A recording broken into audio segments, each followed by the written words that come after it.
General stores, tea house and vada pav centre, automobiles, collection, constructions, Nehru Nagar, Vijapur road, Solapur. आमदार निलेश लंके लोकसभेची तुतारी फुंकणार, प्राजक्त तनपुरे. येणाऱ्या काळात लोकसभा निवडणूक असून नगर दक्षिण लोकसभा ही यंदाच्या वर्षी चांगलीच रंगणार असं चित्र दिसून येत आहे. अजित पवार गटात असलेले आमदार निलेश लंके शरद पवार गटाकडून लोकसभा लढवणार का, यावर आमदार प्राजक्त तनपुरे यांनी महत्त्वाचं विधान केलंय. अनेक लोक हातातील घड्याळ काढून तुतारी वाजवण्यास सज्ज असतील अशी आम्हाला आशा आहे, असा विश्वास यावेळी आमदार तनपुरे यांनी व्यक्त केला. यावेळी त्यांनी विविध मुद्द्यांवर चर्चा केली. निलेश लंके देखील लवकरच शरद पवार गटात येत लोकसभा निवडणूक लढवतील असा विश्वास यावेळी आमदार प्राजक्त तनपुरे यांनी व्यक्त केला. नगर तालुक्यातल्या माझ्या मतदारसंघातल्या गावांची आज टंचाईच्या पार्श्वभूमीवर आणि इतर काही सार्वजनिक कामामधल्या अडचणीच्या पार्श्वभूमीवर आज बैठक इथं घेण्यात आलेली आहे. वेगवेगळ्या खात्यांचे अधिकारी हजर होते. टंचाईच्या पार्श्वभूमीवरती जलजीवन मिशन योजनेची कामं कुठपर्यंत पार पडलेली आहेत, त्याच्यामध्ये काय अडचणी येत आहेत का, किंवा टँकर चालू करायला काय अडचणी आहेत का, या विषयावरती वेगवेगळ्या गावातले सरपंच असतील, ग्रामपंचायत सदस्य असतील, यांच्या समवेत चर्चा झाली.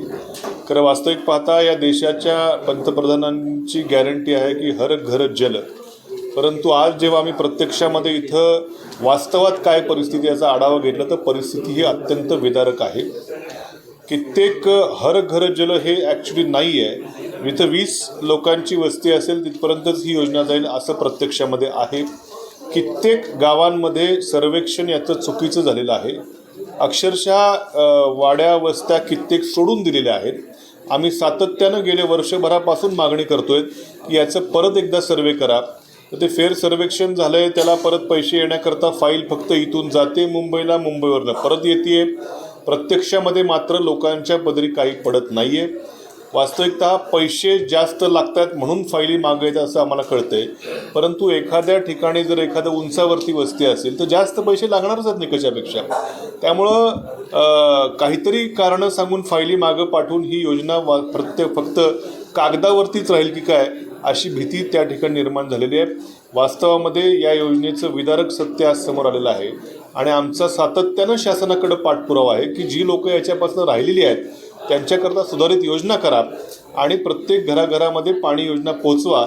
आम्ही खूप बारकाईनं त्यावेळेस कशी मेन लाईन कुठून घ्यावी आहे खूप त्या ठिकाणी बारकाईतनं आम्ही प्रयत्न करून ही योजना मंजूर केल्या, पण प्रत्यक्षामध्ये तसं होताना दिसत नाही. याची खूप विदारक सत्य समोर आले. आणि त्याचबरोबर भारतीय जनता पक्षाच्या इथल्या काही नेत्यांचं देखील ठेकेदारावरती असेल किंवा काही अधिकाऱ्यांवरती असेल काही बहुधा प्रेशर दिसतंय की अमुक ठिकाणचंच करा, अमुक माणसालाच काम द्या, ह्याच ठेकेदारावरती मर्जी राखा. म्हणजे हे नेमकं शासनाचं काम आहे का भारतीय जनता पक्षाचं काम आहे असं वाटावं अशी स्थिती काही गावामध्ये खरं दिसते आहे. आणि म्हणून इथं अधिकाऱ्यांना देखील मी सूचना केलेल्या आहेत की जिथं गरज असेल तिथं खरं काम हे तातडीनं झालं पाहिजे.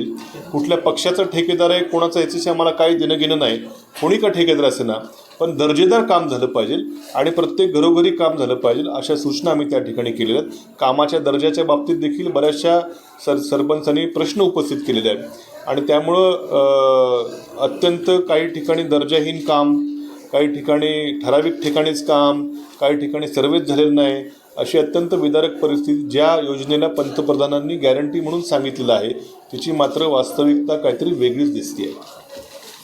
दुष्काळ सुरू झाला आहे, पाण्याची टंचाई आहे, त्या संदर्भात काही तक्रारी आल्या होत्या. टँकरचे काही प्रस्ताव होते, त्याचे पाठपुरावा करून ते लवकर मंजूर करण्याची मी सूचना केलेल्या आहेत. ते होतील. काही ठिकाणी जिथं पुढील नजदीकच्या काळामध्ये टँकरचे प्रस्ताव येतील ते मी सांगितलं की आपणच फोन मागवा की जेणेकरून ऐन वेळेस एकदम लोकांचा त्रास होणार नाही. लोकसभा सुरू होती, नाव चर्चेत आहे. नाही, माझं नाव चर्चेत नाही. मी विधानसभाच लढवणार आहे. माझं नाव कुठं चर्चेत तुम्ही आणू नकात. काय ते घड्याळात तुतारी वाजवून बोललं काय वगैरे काही ठेकेदार आहे त्यांचं नाव चर्चेमध्ये आहे. त्यांची राष्ट्रवादी सरकारला साथ देणार आहेत आणि अमोल कोल्हेंना विनंती केलेली आहे. तुमचं काय मत त्याच्यावर? अमोल कोल्हेमध्ये नाटक आता इथं मोठ्या प्रमाणावर त्यांनी आमचेच खासदार अमोल कोल्हे साहेबांचं नाटक झालेलं आहे. अत्यंत उत्स्फूर्त प्रतिसाद नाटकाला मिळालेला आहे. आणि आम्हाला अपेक्षा आहे की बरेच लोक हातातलं घड्याळ काढून हातात तुतारी वाजवायला इथून पुढे बरेच लोक सरसावतील अशी आम्हाला अपेक्षा आहे. पण लंके पण येतील का तरी वाजत का नाही येणार? मग ते तो प्रवेश कधीपर्यंत होईल? थोडं थांबा ना अजून. आता सगळ्यांचीच तुम्हाला आम्ही महाविकास आघाडीच्या मार्फत इथं नगर दक्षिणमध्ये एकदम तोला मोलाचा उमेदवार मिळेल एवढं मी तुम्हाला सांगू शकतो आज. आणि तो मी नसणार आहे. या 14 मार्चला 2 वर्ष होत आहेत. पंचायत समिती आणि जिल्हा परिषदला 21 मार्चला 2 वर्ष होत आहेत. प्रशासन चालू आहे आणि आता तुम्ही आढावा बैठकीत सगळं परिस्थिती ऐकली, अधिकाऱ्यांची मनमानी वगैरे. किती दिवस चालणार? निश्चितपणे मी आता अधिवेशन झालं त्यामध्ये देखील एका विधेयकावर चर्चा होती. विधेयक असं आणलं होतं सरकारने की महानगरपालिकेचे वॉर्डमध्ये किती नगरसेवक असावे. मी त्या विधेयकावर देखील भाषण करताना सांगितलं की आपण कोणत्या विधेयकावर चर्चा करतो म्हटलं. यापेक्षा नगरपालिकेच्या, महानगरपालिकेच्या, जिल्हा परिषदेच्या निवडणुका कशा होतील याचा एखादं काहीतरी अध्यादेश आणा किंवा असं काहीतरी विधेयक आणा. पण मात्र सरकारलाच कदाचित ह्या निवडणुका नको असाव्यात. एक तर त्यांना भीती वाटत असेल पराजयाची की लोकसभेच्या अगोदर जर स्थानिक स्वराज्य संस्थेच्या निवडणुकीत पराभव झाला तर लोकसभेला होईल आणि तो पराभव तो होणारच आहे, तो तसाही होणारच आहे त्यांचा. आणि दुसरं म्हणजे सध्या प्रशासक त्यांचेच आहेत. सरकारीवरून सांगितलं की त्यांची कामं होतील, विरोधकांची कामं होणार नाहीत, अशा प्रकारे एकतर्फी त्यांचं त्या ठिकाणी दडपशाही देखील चालू आहे. आणि म्हणून खरं कुठंतरी हे देशाच्या राज्यघटनेमध्ये लिहिलेलं आहे की स्थानिक स्वराज्य संस्थांच्या निवडणुका 5 वर्षांनी व्हायला पाहिजे, घटनेतली तरतूद आहे. पण मात्र आता भविष्य काळामध्ये या देशाची कारभार हा संविधानाप्रमाणे चालणार आहे की नाही याची आम्हाला खरोखरच शंका आहे त्या ठिकाणी येते.